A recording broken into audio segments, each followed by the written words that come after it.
Assalamualaikum warahmatullahi wabarakatuh. Welcome back to my channel dan kali aku membahas mengenai undian fase grup UCL yang bisa dibilang dimulai dari jam 10 dan sudah kelar tepat jam 11 malam, mungkin sekitar setengah 12 tadi guys ya. Waktu Indonesia bagian barat sudah kelar, di mana fase grupnya benar-benar sangat menarik sekali guys ya. Ada yang baru ketemu, ada yang udah pernah ketemu terus ketemu lagi, ada yang bisa dibilang temu kangen guys ya, langsung ketemu sama mantannya guys ya. Jadi akan gue bahas guys ya mengenai hasil dari undian fase grup UCL ya guys ya. Per grupnya kita bahas ini dia.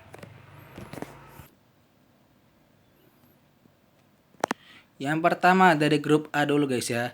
Ada Bayern Munchen, Atletico Madrid, Salzburg dan juga Lokomotiv Moskow. Bisa dibilang keempat tim itu sedikit gak imbang guys ya kemampuannya. Tapi meskipun begitu, Lokomotiv Moskow dan juga Salzburg ini tidak layak untuk dianggap remeh guys ya, karena mereka berdua ada tim yang cukup superior di liganya masing-masing guys ya, di Rusia dan juga di Austria.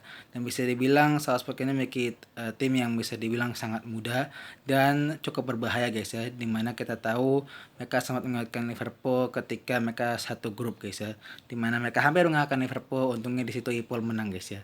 Dan untuk masalah Atletico sendiri, mereka lagi top performance guys ya, dimana mungkin ini akan jadi masalah besar untuk Bayern Munchen yang sedang dalam kondisi naik turun guys ya. Meskipun baru menang di FP Super Cup, tapi kayaknya di Liga kemarin tuh benar ancur habis-habisan guys ya ngarepin Hoffenheim guys ya. Jadi kita tunggu saja apakah akan ada kejutan di grup A ini guys ya. Karena ini grup yang bisa dibilang ya agak ngeri-ngeri manja guys ya. Kemudian dari grup B ada Real Madrid, Shakhtar Donetsk, Inter Milan dan juga Mönchengladbach guys ya. Borussia Mönchengladbach yang bisa dibilang ini cukup sulit sih guys menurut gua. Dimana Madrid itu harus menghadapi Gladbach yang bisa dibilang meskipun nggak terlalu bagus di kancah Eropa, tapi mereka tuh memiliki squad yang bisa dibilang sangat luar biasa guys ya. Kemudian Inter Milan sendiri adalah tim yang bisa dibilang memiliki tradisi di Eropa, meskipun kayaknya sih Madrid masih bisa ngatasin Inter Milan sih menurut gua. Dan akan ada reuni antara Hakimi dan juga Real Madrid guys ya. Wih. Padahal baru misah langsung ketemu lagi guys ya. Untuk Shakhtar Donetsk sendiri sebenarnya ini tuh tim yang cukup gimana guys ya. Kadang-kadang good, kadang-kadang biasa aja guys ya. Jadi tergantung timingnya guys ya. Kalau mungkin Madrid lagi dapat timing yang jelek, mungkin mereka bisa kalah. Tapi kemungkinan terbesar sih Madrid bisa mengatasi Shakhtar Donetsk guys ya. Dan kemungkinan yang akan lolos ya kalau nggak Madrid, Inter atau Gladbach guys ya. Yang jelas sih Shakhtar kemungkinan besar tidak akan lolos menurut gua. Next ada grup C guys ya, di mana ada Porto, City, Olympiakos dan juga Marseille. Bisa dibilang grup ini tuh sedikit gimana guys ya? Agak gampang, agak susah juga guys ya. Di mana City itu bisa dibilang harus menghadapi tim macam Marseille yang bisa dibilang naik turun di Ligue 1, dan bisa dibilang juga mereka itu salah satu tim yang memiliki tradisi juga di kancah Eropa dan juga di kancah liganya mereka guys ya. Dan emang tim yang cukup tangguh menurut gua, jadi mungkin tidak bisa dianggap remeh begitu saja. Untuk masalah Olympiakos kita bisa sendiri, mereka sempat mengejutkan kita dengan mengalahkan Arsenal. So maybe mungkin karena Arsenal itu lagi waktu itu mungkin lagi terpuruk kayak guys ya, jadi bisa dikalahkan. Tapi mungkin begitu mendengar kabar itu sudah jelas pasti City harus worry guys ya, karena mereka sekarang sedang dalam posisi yang sedikit mengkhawatirkan setelah kalah menghadapi Leicester. Otomatis Olympiakos adalah salah satu lawan yang bisa dibilang cukup mengerikan untuk mereka sekarang ini guys ya.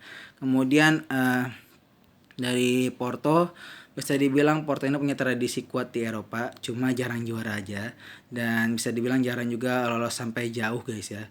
Tapi menurut gue ini ada tim yang cukup mengkhawatirkan guys ya, karena bisa jadi saja menjadi potensial untuk menumbangkan City guys. So, kira-kira mampukah City lolos lagi dari fase grup kali ini, atau mereka akan tumbang guys ya di tangan Marseille atau Porto?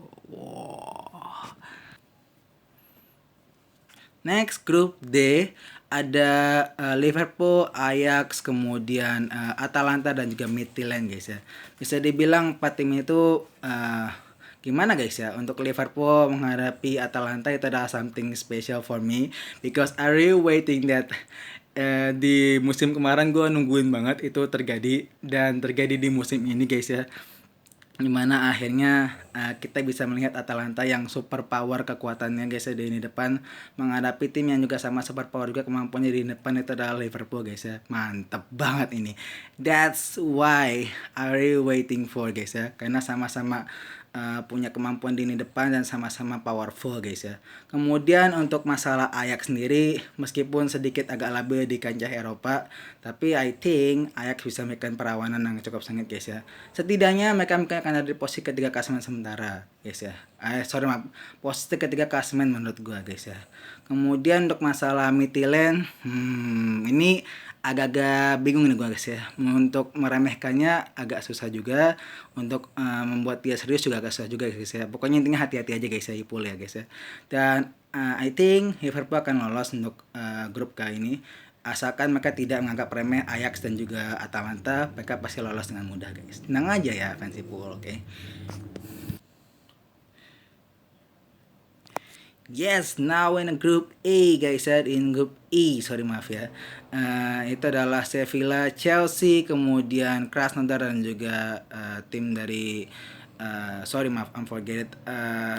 Tim dari Prancis Rennes guys ya. Yang bisa dibilang ini adalah grup yang cukup agak-agak worry nih guys menurut gue, dimana Chelsea yang sedang dalam mencari performanya harus menghadapi Sevilla sang juara bertahan well, terus juga Rennes yang lagi dalam top performance-nya di Ligue 1, dan Krasnodar yang cukup mengerikan di Liga Rusia guys. Omoshiro guys ya. Kira-kira mampukah Chelsea bertahan dari serangan tiga tim raksasa dari negaranya masing-masing guys ya, karena bisa dibilang Chelsea lagi nyari performa aja nih guys ya menurut gue. Kalau menurut gue sih, actually Chelsea mungkin bisa lolos asalkan mereka bisa secepat mungkin mencari performanya dan tidak meremehkan Rennes, karena Rennes itu bisa dibilang cukup ngeri guys ya. Maklum Kamavinganya belum pindah soalnya. Now it's a group F guys ya, dimana ada Zenit, Dortmund, kemudian ada lagi I'm sorry I'm forget. Uh, sorry maaf. Yang pertama ada Zenit, Dortmund, kemudian Lazio, dan juga yang terakhir adalah tim dari Belgia, klub Brugge, yang bisa dibilang kemampuan mereka itu imbang guys ya. Kenapa gue bilang imbang? Brugge itu di musim lalu bisa menahan Madrid sampai seperti itu. Jadi gue mengatakan kalau mereka itu bisa imbang guys ya menghadapi tim-tim seperti Dortmund dan juga Lazio.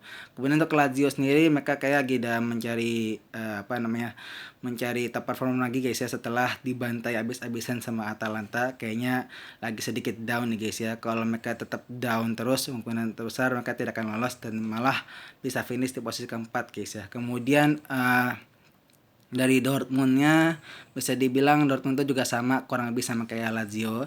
Jadi ini kedua tim yang lagi nyari top performance beradu nih guys ya. Kira-kira mana yang duluan akan menemukan top performance-nya, kita tunggu aja nanti guys ya. Kemudian yang terakhir adalah Zenit. Bisa dibilang Zenit ini menjadi tim Rusia yang paling mematikan guys ya, di antara Krasnodar dan juga tentu saja Lokomotiv Moskow guys ya. Dimana dia itu punya tradisi kuat di Eropa, sayangnya emang jarang juara aja guys ya, dan juga jarang lolos juga ke babak selanjutnya, oke. Tapi ini ngeri juga guys ya, apalagi mereka masih punya seorang Serdar Azmoun guys ya. Kita tunggu saja guys ya kiprahnya Zenit guys ya. Mampukah Zenit lolos hingga jauh guys ya, dan menjadi bisa dibilang tim Rusia yang menjadi juara UCL guys ya. Kayaknya itu menarik sih menurut gua. Kemudian grup G guys ya, ini adalah grup yang bisa dibilang paling ditunggu-tunggu sama semua netizen guys ya. Dimana ada Ronaldo versus Messi. Itu adalah Juventus menghadapi Barcelona. Terus habis itu ada Kiev, dan juga yang terakhir ada Ferencvaros guys ya. Tim yang bisa dibilang penuh dengan sejarah guys ya. Dimana tim ini dulu pernah menguasai UCL, tapi cuma sayangnya mulai menghilang beberapa dekade, hingga akhirnya dia kembali lagi guys ya ke UCL, dan sangat luar biasa sekali guys ya tim ini. Mungkin kalau misalkan fans UCL zaman 90-an pasti akan tahu betul mengenai tim ini guys ya. Kemudian nah ini guys yang paling ditunggu guys ya, Ronaldo versus Messi. I think it's very good for the show guys ya. So maybe untuk persingkat waktu, let's enjoy the show guys ya, karena mungkin ini akan jadi panggung terakhir mereka berdua di UCL guys ya.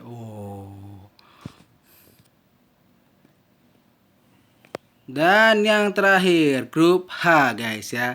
Ada PSG, Manchester United, kemudian Leipzig, yang terakhir ada Istanbul Başakşehir guys ya. Yang bisa dibilang ini adalah grup neraka guys ya, atau grup paling mematikan yang ada di UCL musim ini. Kenapa mematikan? Bisa dibilang PSG itu ya meskipun lagi agak-agak jelek di Ligue 1 tapi mereka tetap aja tim yang bisa dibilang untuk mematikan di UCL guys ya. Terbukti musim lalu mereka bisa sampai final meskipun kalah ngarepin Munchen. Kemudian MU adalah tim yang penuh dengan sejarah guys ya, penuh dengan cerita yang historikal di UCL guys ya, mulai dari cerita comebacknya, cerita segala macamnya guys ya, masuk final lawan Barca meskipun akhirnya kebantai sih. Dan bisa dibilang tim ini adalah tim yang cukup luar biasa sekali guys ya. Jadi well let's see guys ya, apakah ini bisa menempuh jalan yang cukup jauh di UCL musim ini guys ya. Kemudian Leipzig bisa dibilang tim yang cukup bisa dibilang akan memberikan peranan sengit untuk kedua tim ini guys ya, dan mungkin akan bisa bersaing untuk memperebutkan posisi 1 dan 2. Untuk masalah yang satu ini yang terakhir itu adalah tim dari aduh, kalau ini gue bingung nih guys ya. Karena bisa dibilang Başakşehir ini agak sedikit gimana guys ya, ngeri-ngeri gitu guys ya. Dimana kadang-kadang mungkin kalau saya tim-tim kayak gini tuh kalau saya dianggap remeh itu malah jadi bumerang guys ya. Misalnya contohnya kayak misalnya sendiri guys ya, Costa Rica di Piala Dunia kemarin guys ya, pas 2014. Iya benar ya, 2014 guys ya, yang pasti Brazil kalau nggak salah. Itu bisa dibilang mereka itu dianggap remeh tapi akhirnya jadi tim yang paling tim yang paling kuat di fase grup. Nah, bisa dibilang Istanbul Başakşehir ini punya potensi untuk melakukan hal itu guys ya. Ya, semoga aja enggak sih guys ya, meskipun I really hope about it. Oke, so itu aja dari gua guys ya mengenai pembahasan fase grup UCL satu per satu grupnya. Mungkin kalau ada pembahasan yang mungkin menurut kalian ada yang kurang, menurut kalian mungkin bisa ditulis di kolom komentar aja. Bilang aja, bang, enggak bang, menurutku MU itu calon juara UCL guys. Iya, iya, iya. Menurut gue juga gitu kok guys ya. Meskipun ya transfer cuma 1 orang. Oke, itu sudah itu guys ya. Jangan lupa like, comment, and subscribe YouTube gue. Dan ngomong kalau salah kata gue pamit. Assalamualaikum warahmatullahi wabarakatuh.